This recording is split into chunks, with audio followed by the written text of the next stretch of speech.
estamos de regreso aquí en Info Análisis con nuestro invitado Olimpo Sáez. ¿Decías algo, Ricardo?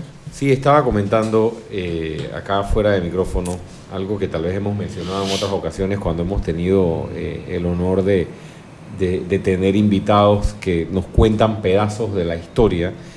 Cuando uno ve los nombres, y bueno, uno que ha leído sobre ellos, uno se hace muchas preguntas, porque uno se tiene que plantear varias preguntas. En primer lugar, la que hacías tú al principio del programa: ¿dónde quedaron las luchas?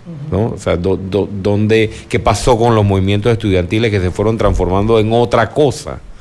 Se distorsionaron, ¿no? Pero por otro lado, ¿dónde están los intelectuales? O sea, ¿dónde están los Carlos Iván Zúñiga de hoy? O sea, para decirlo en un término, de una forma que tal vez no suena muy bien, pero para que se entienda, ¿por qué nuestra sociedad no está produciendo ese tipo o esa calidad de ciudadano crítico que sin ningún interés ni comercial ni nada, simplemente por un compromiso cívico y patriótico, arriesgaban desde su vida hasta quién sabe si trabajo y compromiso financiero, económico, por los políticos de la época? Y no es que hoy, obviamente ya la lucha contra las presencias o imposiciones de otros estados ya no es tal vez el norte de la lucha, pero las luchas son contra otros enemigos igual de peligrosos. Y podrías hablar de corrupción, podrías hablar de crimen organizado, de las mafias políticas, tantas cosas, ¿no?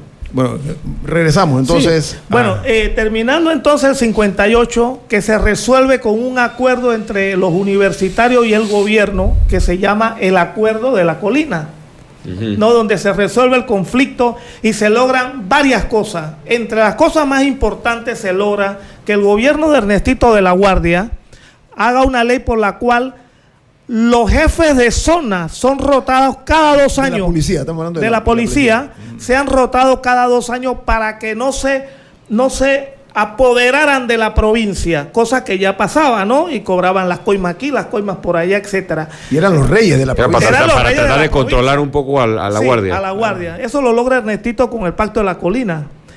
Y bueno, entonces de ahí pasamos a otros, al año 59, donde hay 3 grandes movimientos populares, ¿no?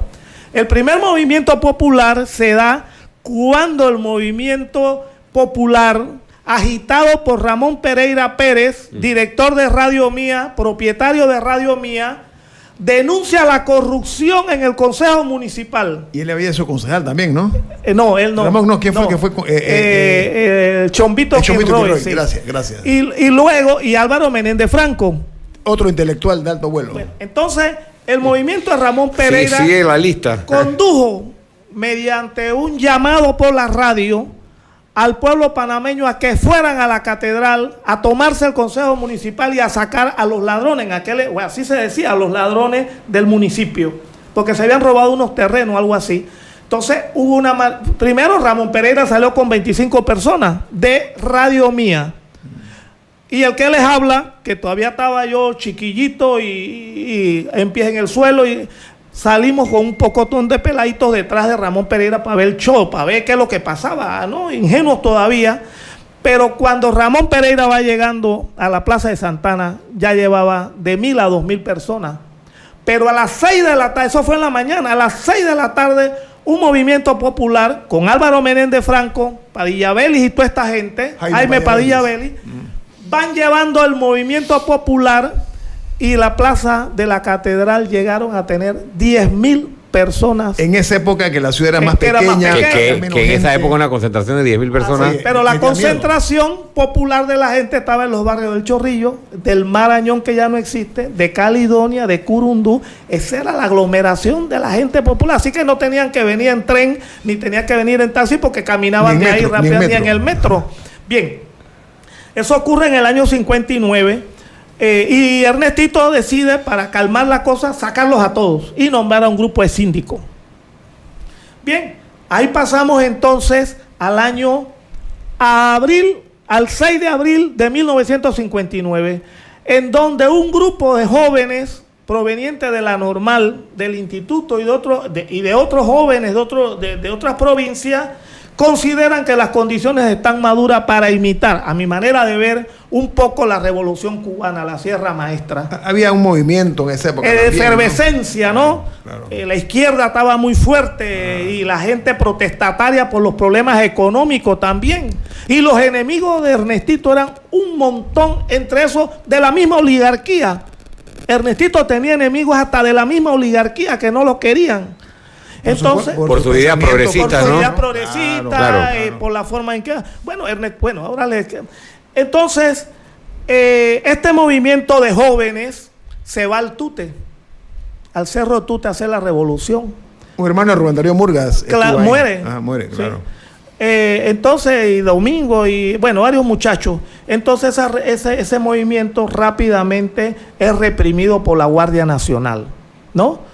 En esa represión, una más fuerte que la otra, interviene Omar Torrijos Herrera, que sube, capitán, sube acá por San Francisco hacia Santa Fe a reprimir, y el comandante era Bolívar Vallarino. Correcto. Y por la parte de Colón, el que va a enfrentar, creyendo que la guerrilla era muy extendida, es Rubén Darío Paredes. O sea, hay que entenderlo. En ese momento estaba Cuba, estaba en efervescencia. Sí. Claro. O sea, el movimiento de Fidel Castro había sido exitoso, triunfador. Así es. Y ya se veía, pues, la juventud, ese tipo de simpatías. Bueno, con decirte que Ramón Pereira Pérez, que de izquierda no tenía nada, en su programa utilizaba un kepis cubano. Y comenzó la gente a hacerse crecer la barba, y la revolución cubana era la moda, era el momento grande. La izquierda se robusteció y el movimiento protestatario también. Eso ocurre en el 59, pero es reprimido. Pero hay brotes revolucionarios a lo del Tute. Hay brotes en el mismo Santiago, hay brotes en Salud, en Colón, hay brotes en Boquete. O sea, el movimiento trataba de levantar, pero no resultó en algunos lados, ¿no? El que mejor pudiera hablar de esta experiencia y testimonial es el doctor Augusto Fábrega, que está vivo, y Álvaro Menéndez Franco, que son los que he tenido más cerca. Humberto Ricor, en su obra Los 5 ensayos de la Revolución Panameña, es muy crítico contra el movimiento, lo hiere mucho, porque es un análisis demasiado descarnado. Pero bien, es un movimiento popular que levanta el entusiasmo de la juventud. Le da una guía también de la rebeldía de aquel momento a la juventud. Ahí se van forjando nuevos líderes, como en el 58 hay líderes, en el 59 también van forjando líderes. Y ocurre un tercer acontecimiento grandioso para la época. Resulta que Andrés Galván de la Rosa, un hombre delgado, muchacho joven, todavía organiza un sindicato en Colón. La situación en Colón está gravísima, hay desempleo, hay hambre, hay miseria, y todavía viene un constructor que hace negocios con la zona del canal y convoca a un grupo de trabajadores, entonces le quiere pagar 35 centavos cuando el acuerdo era que pagara más.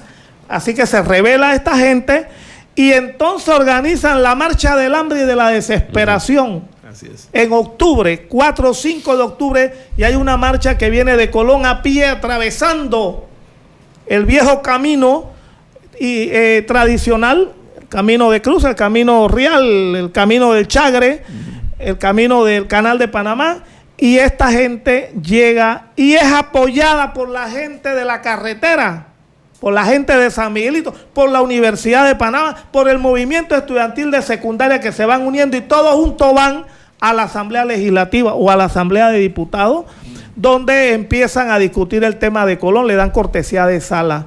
Ahí ocurre un acontecimiento interesante. Los diputados empezaron a salirse de la Asamblea. Cuando los colonenses vieron eso, arreciaron y se tomaron el palacio, se tomaron el pleno y comenzaron a legislar ellos. 2 diputados fueron echados a las fuentes del agua cuando iban huyendo, porque salieron huyendo. No recuerdo los nombres. Okay. Bien, entonces ese es el tercer acontecimiento en el 59. O sea que todavía la rebeldía estudiantil de secundaria, universitaria y popular se va alimentando de estos actos, ¿no? ¿Reprimidos por la Guardia? Sí. pero de todas maneras eso que iba creando una mística popular. Claro. Entonces viene el año 60, en donde Chiari empieza a concretar lo que empezó Ernestito de la Guardia, la negociación de las banderas en la zona del canal. Entonces Chiari logra aquel famoso acuerdo en el año 63.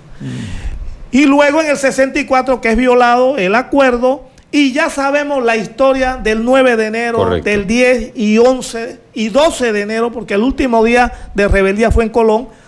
Nuestros 22 muertos y nuestros 500 heridos. Aquel acontecimiento que al principio fue atacado por algunos medios de comunicación como un acto comunista, pronto se convirtió en un problema de unidad nacional abanderado por Roberto F. Chiari, que no echó para atrás ni se acobardó, como tampoco se acobardó Galileo Solís, que era su ministro de Relaciones Exteriores. ¿Y sabe quién era el ministro de Educación? Manuel Solís Palma. Imagínense. Mira, los nombres que ha mencionado aquí Olimpo Sáez. Y el otro genio que estaba detrás, que era en ese entonces consultor, asesor de Relaciones Exteriores, fíjate tú el peso, era Eloy Benedetti, que empieza a redactar la nota de rompimiento de relaciones exteriores con los Estados Unidos. Y Chiari, viendo los acontecimientos del 9, ya el 10 le comunicaba al Departamento de Estado nuestro rompimiento de relaciones exteriores, y le está comunicando al embajador de la OEA que denuncie la agresión, y entonces manda a Manuel, a Miguel, a Mike Moreno, Moreno, sí, muerto hace poco, sí, lo manda de embajador extraordinario a denunciar en alta voz en ese pleno de la OEA lo que estaba pasando en Panamá. Claro. Sí, bien. Entiendo que siendo opositor político, sí, Mike Moreno, del presidente Chiari. Olimpo, pero vamos a hacer un alto porque tengo un cambio comercial. Vale. ¿Sabes qué? Ahora estaba cavilando, ¿no? La poca producción que hemos tenido en nuestro país en los últimos años. De historia patria, dices tú, de todos estos acontecimientos. Y ¿sabes qué? Y soy de la opinión, y lo digo aquí, lo he dicho con antelación, al presidente Chiari no se le ha hecho justicia. Y ¿saben qué? Es una vergüenza nacional. Aquí la venalidad, la rapacidad y otras cosas han impuesto la clase política y no la han reconocido. Lo interesante, Adame, es ver que Chiari tenía tantos intereses económicos como el ingenio que le vendía azúcar a la zona del canal. Este Rabi Blanco se levanta sobre sus intereses. Se puso el sombrero de presidente estudiantil y popular. Y entonces empieza la lucha por las reivindicaciones. Y le dice a Johnson: no regresaremos a la mesa de negociación hasta que no haya un compromiso de que habrá un nuevo tratado para resolver estos conflictos. Por eso, esta es historia, amigos, estamos desclasificando en nuestra historia, que tiene muchos matices brillantes, matices de hombres heroicos. Y saben que hoy día vivimos de la venalidad, de la mediocridad. Pobre Panamá. Regresamos en breve aquí a Infoanálisis, un programa para la gente inteligente.